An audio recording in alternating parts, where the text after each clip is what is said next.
Zion.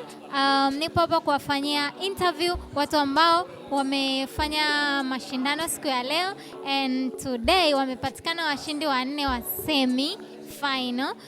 Nataka kusikia mawili matatu kutoka kwa wanafunzi kadhaa. Umeonaje mashindano ya leo? Yalikuwa vizuri. Umepata challenge gani ama umepata changamoto gani kwenye mashindano ya leo na yale yaliyopita? Actually leo majaji kidogo walikuwa very tricky. Kwa hiyo kuna maswali yalikuwa nauliza kufikiria na kujibu kwa haraka inakuwa ni changamoto. Lakini otherwise leo shindano limekuwa too competitive na nimependa kwa sababu leo majaji walikuwa wamechangamka zaidi kuliko shindano lililopita. Umejiandaje kushinda next round, hiyo final kabisa? Umejiandaje kushinda? Natumaini Mungu atatuwezesha, kama si Bwana aliyekuwa pamoja hata sasa hatuna cha kusema, ila naamini kwamba the next tournament tutaenda kuwa washindi UDSM. God bless. Amen. God bless you too.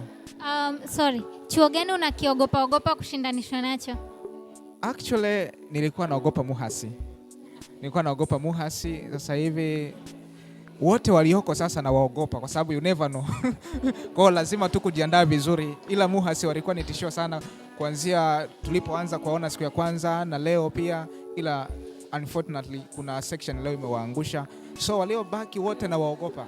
We have to really prepare very well kwa sababu no one knows what can happen. Yeah. Kwa Goliath mmoja ameanguka, amebaki Goliath watatu. Sasa sisi sio Goliath. Thank you so much.